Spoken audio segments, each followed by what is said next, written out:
মুহতারাম হাজিরিন, এই পৃথিবীর আদিকাল থেকেই আল্লাহ তাআলা মানুষদের হিদায়াতের জন্য নবী নির্বাচন করেছেন, যারা মানুষদেরকে পথ দেখাইছেন।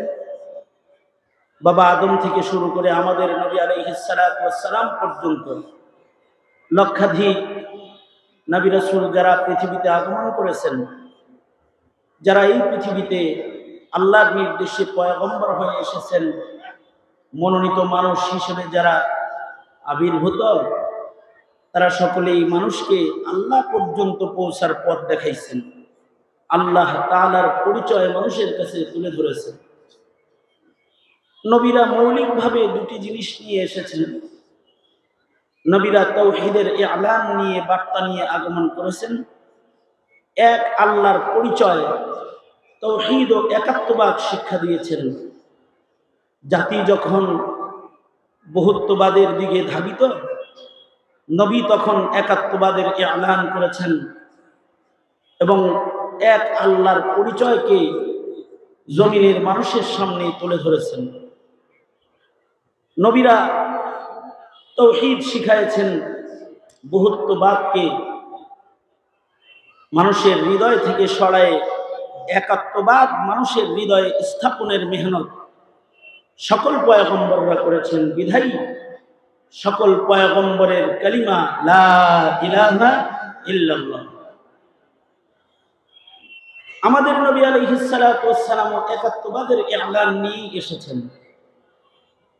এ কারণে আমাদের পয়গম্বরের এক নাম্বার ইলান ছিল, ইয়া আইয়ুহান নাস কুলু লা ইলাহা ইল্লাল্লাহ তুফলিহুন। আমাদের নবীজি জমিনের মানুষদেরকে ডেকে বলেছেন, হে জমিনের মানুষ, তোমরা বলো লা ইলাহা ইল্লাল্লাহ। যারা লা ইলাহা ইল্লাল্লাহ একাত্মবাদ জবানে উচ্চারণ করবে, তারা সফল হয়ে যাবে। আমাদের পয়গম্বর আলাইহিস সালাতু ওয়াস সালামের এক নাম্বার ঘোষণা হলো তাওহীদের ঘোষণা, একাত্মবাদের ঘোষণা। আল্লাহর রাসূল সাল্লাল্লাহু আলাইহি ওয়াসাল্লাম জাতিকে অন্যান্য পয়গম্বররা যেমন তাওহীদ শিখিয়েছেন, আমাদের নবী আলাইহিস সালাতু ওয়াস সালাম জাতিকে এক আল্লাহর বিশ্বাস শিখিয়েছেন, এক আল্লাহর তাওহীদের কালিমা মানুষের মুখে উচ্চারণ করাইছেন। কারণ তাওহীদ তো এত গুরুত্বপূর্ণ এক বিশ্বাস, যে বিশ্বাসের মাধ্যমে বান্দা আল্লাহর জান্নাতের উপযুক্ত হয়। এ কারণেই যারা তাওহীদের ইলান, ইকো বন্ধ করে দিলে ভালো হয়, ইকোটা বন্ধ করে দিলে, মাইকলাকে বলেন ইকো বন্ধ করতে, ইকো বন্ধ করো। আমাদের নবী আলাইহিস সালাতু ওয়াস সালামের এক নাম্বার ইলান হলো তাওহীদের ইলান। এবং আমাদের নবীজি মানুষদেরকে বলেছিলেন, কেউ যদি একবারও বলো লা ইলাহা ইল্লাল্লাহ, তাহলে তুমি জান্নাতে প্রবেশ করলে। আল্লাহর রাসূল বলেন, قال رسول الله صلى الله عليه وسلم من قال لا إله إلا الله فدخل الجنة। কেউ যদি একবার বলে, যে বলবে লা ইলাহা ইল্লাল্লাহ, সে আল্লাহর জান্নাতে ঢুকে পড়ল। আল্লাহর রাসূল তো একবার নিজের চাচার মুখ দিয়ে এই তাওহীদের ইলান বের করার মেহনত করেছেন এবং চাচাকে বলেছেন যে আপনি একবার হলেও বলেন লা ইলাহা ইল্লাল্লাহ, আমি আপনার জন্য ময়দানে মাহশারে শাফাআত করব, আশফাউ। অন্য বর্ণনায় আছে উহাজ্জু, আল্লাহর সাথে আমি আপনাকে জান্নাতে নেওয়ার জন্য বাড়াবাড়ি করব।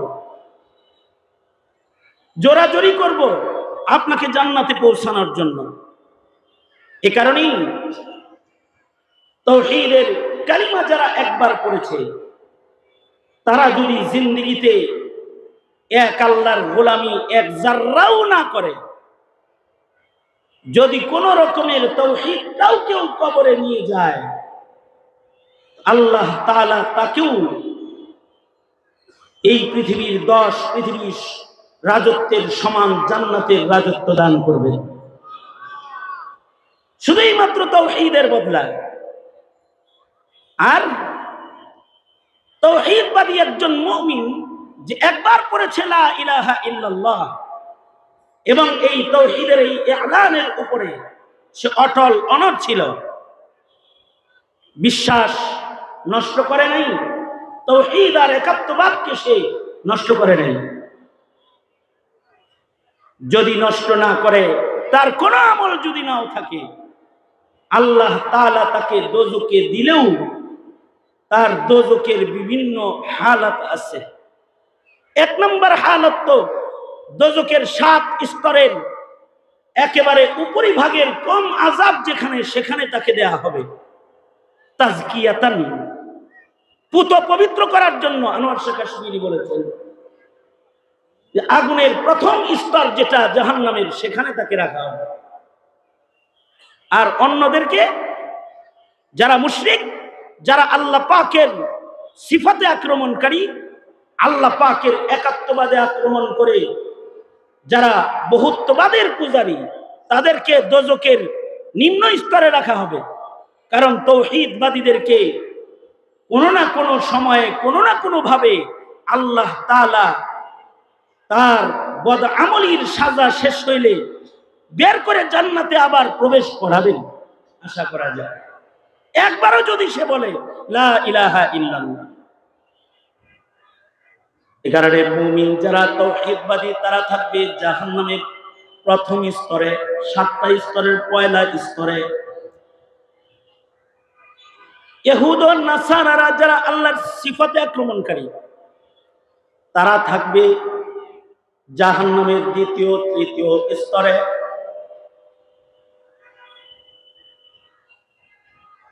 ইহুদ নাসারারা থাকবে জাহান্নামের 3 নম্বর স্তরে। সাবিঈ তারা থাকবে 4র্থ স্তরে। মাজুস যারা, মাজুসি অগ্নি পূজক যারা, তারা থাকবে 5ম স্তরে। কারণ মাজুসিরা সাবিঈর চাইতে নিকৃষ্ট আকীদাতান ওয়া আমালান, আকীদার দিক দিয়েও তারা নিকৃষ্ট, আমলি ভাবেও তারা নিকৃষ্ট, আমালান তারা এতই নিকৃষ্ট। ইহুদ নাসারাও সাবিঈর চাইতে বেশি নিকৃষ্ট তারা, যে তারা মা আর সন্তানের বিবাহকে সাবেক করে। তাদের একটা বিশ্বাস হইল, তাদের একটা আমল হইল, স্বামী স্ত্রী বিয়ে করছে, বিয়ের পরে যদি পয়লা বাচ্চা ছেলে হয়, তাহলে এই জামাইয়ের বউ হারায়া যায়। তার মানে তাদের আকীদা হলো এই বিবির জন্য আল্লাহ নতুন স্বামী পাঠাইছে, যার সাথে তার বিয়ে হবে। তো পুরুষটা বেচারা কান্দে বউ হারায়া, আর মহিলা নতুন স্বামী লালন পালন করে সন্তান হিসাবে না, ছেলেরে লালন পালন করে স্বামী হিসাবে, এবং তাদের ধর্মে মা আর সন্তানের বিবাহের মতো অবৈধ কর্মকাণ্ডকে বাস্তবায়ন করে। যেহেতু আকীদাতান ওয়া আমালান তারা ইহুদ নাসারা ও সাবিঈর চাইতেও নিকৃষ্ট, এ কারণে তাদেরকে দোজখের 5ম স্তরে রাখা হবে। 6ষ্ঠ স্তরে যাদেরকে রাখা হবে তারা হলো মুশরিকিন, যারা বহুত্ববাদের পূজারী, এক আল্লাহ না 33 কোটি দেবতার পূজা করছে, বহুত্ববাদের পূজা করেছে। আল্লাহ একজন না, বহু পূজা, বহু রব বানায় বহুত্ববাদকে যারা লালন করেছে, তারা মুশরিকিনদের ভেতরে সবচেয়ে বেশি নিকৃষ্ট। তাদেরকে জাহান্নামের ষষ্ঠ স্তরে রাখা হবে। আর সপ্তম স্তর যেটা, সেখানে থাকবে হলো যারা মুখে একাত্মবাদের এলান করেছে, একাত্মবাদীদের সাথে তারা মসজিদে নামাজ পড়েছে, কিন্তু ইহুদ নাসারা সাবেঈ মাজুসি মুশরিকিনদের সাথে তারা সম্পর্ক রেখেছে। মানুষকে দেখাইছে তাদের আল্লাহর সাথে সম্পর্ক। তারা নামাজ পড়ে, তারা রোজা রাখে, তারা হজ্জে বাইতুল্লাহ করে, কিন্তু এই মুনাফিকের সম্পর্ক হলো মুশরিকিনদের সাথে, মুনাফিকের সম্পর্ক মাজুসিদের সাথে। এমন মুনাফিকের সম্পর্ক ইহুদ নাসারা সাবিঈর সাথে।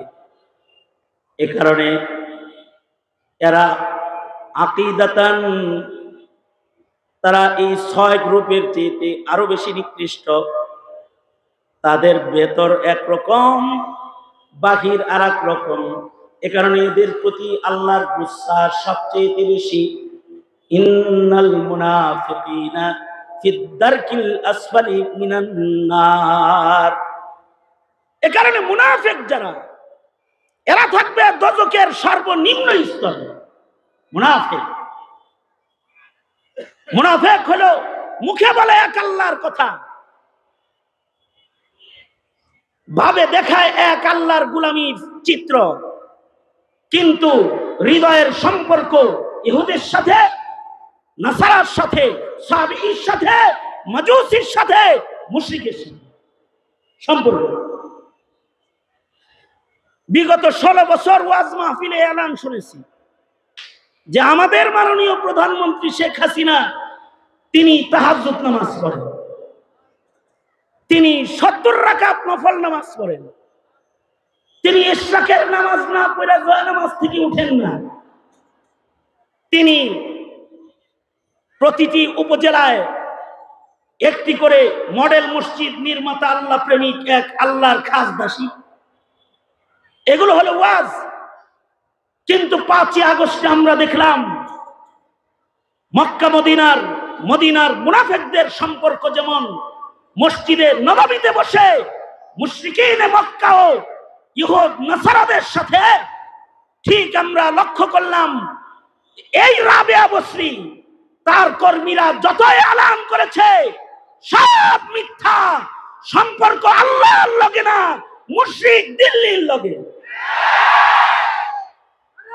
এ কারণে দুনিয়ার কোথাও জায়গা না পেলেও দিল্লিতে জায়গা পেয়েছে, কোথাও জায়গা পায় নাই। মুশরিকের আঁচলের নিচে জায়গা পেয়েছে, মুদির ঘরে জায়গা পেয়েছে। তাওহীদ ও একাত্মবাদ, এক আল্লাহর গোলামীর এলান, সকল পয়গম্বরদের এলান,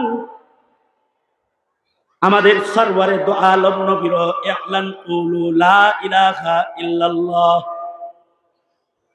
এটা পয়গম্বরদের 1 নম্বর এলান। এই তাওহীদের ভেতরে বহুত্ববাদ যেন ঢুইকা না যায়, এই তাওহীদের ভেতরে শিরিক ফির জাত যেন না হয়, শিরিক ফির সিফাত যেন না হয়। এর ভেতরে যত চন্দ্র সূর্য পূজা না হয়, আল্লাহর জমিনে আল্লাহর গোলাম যেন আগুনের পূজা না করে, এমনকি আল্লাহর জমিনে আল্লাহর গোলামরা যেন এক আল্লাহর সাথে সম্পর্ক রাখে। এক আল্লাহর একাত্মবাদ যারা মুখে এলান করলো, তারা যেন কেবলমাত্র আল্লাহকে খুশি করে, তারা যেন আর কাউরে খুশি না করে। কারণ মুমিনের আর কাউকে খুশি করার দরকার নাই। তার মুখে যে এক আল্লাহর একাত্মবাদের এলান করেছে, মওত পর্যন্ত তার সাধনা হবে সেই মহান মালিককে খুশি করা। এটাই তার এলান। তাওহীদবাদীদের ভেতরে যারা আল্লাহকে খুশি করতে পারবে না, মুখে কালিমা আছে কিন্তু আল্লাহরে খুশি করে নাই। কেউ নিজেকে খুশি করেছে, আল্লাহরে খুশি করে নাই। নিজে নিজে হ্যাপি, সেও তাওহীদ তার ঠিক থাকলেও জাহান্নামের আগুনে নিক্ষিপ্ত হবে। কেউ মুখে বলেছে লা ইলাহা ইল্লাল্লাহ, পরিবারকে খুশি করেছে, আল্লাহকে খুশি করে নাই। সন্তানের খেদমত করছে, বাড়ি গাড়ি করে দিয়েছে, বিবির চাহিদা পূরণ করেছে, তারা সবাই তার উপরে খুশি, কিন্তু আল্লাহ নারাজ। শুধু তাওহীদ দিয়ে ডিরেক্ট সে জান্নাতে যেতে পারবে না, দোজখের আগুনে তাকে নিক্ষিপ্ত হতে হবে। কিন্তু যদি এই তাওহীদবাদী কোন কারণে তার আকীদা বরবাদ করে সে ইহুদিয়াত, নাসরানিয়াত, মাজুসিয়াত, সাবিইয়াত অথবা মুনাফিকি যদি তার ভেতরে জায়গা পায়, তাহলে সে তাজকিয়াতান দোজখী না, সে আবাদান আবাদুল আবাদের জন্য সে দোজখে জাহান্নামের মধ্যে নিক্ষিপ্ত হয়ে যায়। এ কারণে মিল্লাতের একটি ইমানদারের ইমানের ভেতরে যেন ইহুদিয়াত, নাসরানিয়াত, মাজুসিয়াত, সাবিইয়াত ও মুনাফিকি যেন তার ভেতরে জায়গা না পায়, এইটা লক্ষ্য রাখা উম্মতের মুসলমানদের এই সাইড পাহারা দেওয়া একে অপরের জিম্মাদারি। একে অপরের জন্য মিরআতুল মুমিন, যদি দেখে কোনো ত্রুটি আসতেছে সে সংশোধন করবে। হ্যাঁ, আমল যদি কারোর নষ্ট থাকেও কিন্তু তাওহীদ যদি হিফাজত করে যায়, তাইলে আল্লাহ তাআলা বাহানা করে করে তাকে দোজখ থেকে বের করবে। আল্লাহর রাসূল বলেন, জাহান্নামের শাস্তি যখন মুমিনের উপরে হবে, মুমিনদের আওয়াজ পেয়েও কিছু মুমিনকে আল্লাহ ডেকে আনবে। এক হাদিসে আছে, দুই মুমিনের চেঁচামেচি শুনে আল্লাহ তাআলা দুটো মুমিনকে ডেকে আনবে, দোজখ থেকে বাইর করে আনবে। বাইর করে ধমকি দিয়া বলবে, দোজখে আসছ তাও চেঁচামেচি করস, চুপচাপ থাকতে পারস না, যা। আবার দোজখে পাঠায়া দিবে। দোজখে যে যাইতে বলবে, এই সময় আবতাগু ইলাইহিল ওয়াসিলা, আল্লাহ যে ওসিলা খুঁজতে বলছিল, এই ওসিলা এবার আল্লাহ নিজে খুঁজে বের করবে বান্দাকে জান্নাতে দেওয়ার জন্য। দুইজন জাহান্নামের আগুনের দিকে যাইতে থাকবে, এর একজন আল্লাহর দিকে ফিরা ফিরা যাবে আর দোজখের দিকে যাবে। আল্লাহ তাআলা ডেকে বলবে, কিরে বান্দা, দোজখে যাইতে বললাম, ফিরা ফিরা চাস কেন? বান্দা বলবে, আল্লাহ, আলেমদের মুখে শুনছি আপনি মহান দয়ালু, দোজখে যাই কিন্তু আপনার দয়া পাওয়ার আশায় ফিরা ফিরা চাই। আল্লাহ বলবেন, আমার রহমতের উপরে তোর ঈমান আছে দেখা যায়, যা তোকে আমার রহমত দিয়ে দিলাম। বাহানা করে তাকে দোজখ থেকে বের করে এনে এবার জান্নাতে দিয়ে দিবে। আর একজন রেজে বাইর করছে, এরও দোজখে যাইতে বলছে, সে দোজখের দিকে যাবে, পেছনে তাকাবে না। মহান আল্লাহ তাকে পেছন থেকে ডেকে বলবে, বান্দা আমার দিকে চাস না কেন? তোর পাশেরটা আমার দিকে তাকায় রহমত পাইল, তোর বুঝি আমার রহমতের উপরে ঈমান নাই? কেন পেছনের দিকে একটু তাকাছো না? বান্দা বলবে, আল্লাহ, তাওহীদবাদী ছিলাম, কিন্তু দুনিয়াতে তোমার তাওহীদের হক আদায় করে একটা হুকুমত দুনিয়ায় মানতে পারি নাই। আজকে তুমি দোজখে যাইতে নিজের মুখে নির্দেশ করলে, আজকের নির্দেশটা কম পালন করে তোমার গোলাম বান্দা হওয়ার দলিল সাব্যস্ত করতে চাই। তোমার হুকুমের মূল্য আজকে আমার কাছে অনেক, তাই তোমার হুকুম পালন করার জন্য দোজখে যাই। আল্লাহ তাআলা বলবেন, আমার হুকুমের মূল্যায়ন যেহেতু তাওহীদের পাশে তোর সাথে যুক্ত হয়েছে, যাও, উসিলা বানাইলাম, এ কারণে তোমাকে আর দোজখে ফেললাম না, জান্নাত দিয়ে দিলাম। মুসলিম শরীফের রিওয়ায়াতে আছে আল্লাহ তাআলা মুমিনে আসিকে দোজখে যখন ফেলবে, মুমিনে আসিকে যখন দোজখে ফেলবে, তো তাকে আল্লাহ তাআলা মৃত্যু দিবে, অর্থাৎ ইয়ানি তাকে অবাস করে ফেলবে, তাকে অজ্ঞান করে দোজখে ফেলবে। অর্থাৎ অপারেশন করার সময় ডাক্তার যেমন রোগীকে অবাস করে, ডাক্তার অপারেশন করবে, এবার রোগীর দেহকে অপারেশন করবে, এবার তাকে অচেতন করে, তাকে অজ্ঞান করে। কেন? এবার অস্ত্রোপচার করা হবে, সে যেন টের না পায়, তার হাড্ডি কেটে পা দেহ থেকে আলাদা করে ফেলায়, অথবা তার ওপেন হার্ট সার্জারি চলতে থাকে, বুকটাকে ফেরে বুকের ভেতরের জিনিস বাইরে এনে রগ লাগায়, পায়ের হাতের রগ কেটে ভিন্ন জায়গায় স্থাপন করে, গায়ের এক জায়গার চামড়া কেটে আরেক জায়গায় লাগায়, কিন্তু এই বান্দার কোনো খবরও থাকে না।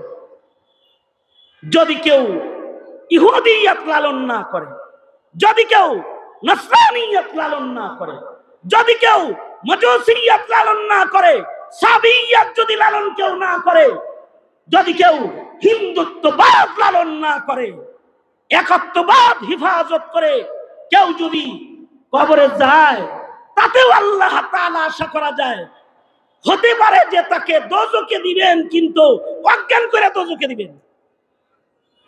হাদিসে আছে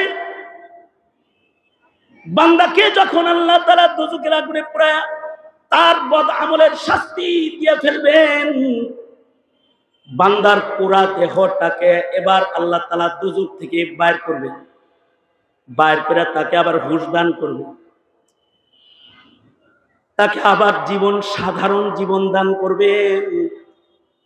বান্দাটা যখন হুঁশ আসবে, দেখবে তার উপর দিয়ে জাহান্নামের আযাবের কিয়ামত হয়ে গেছে,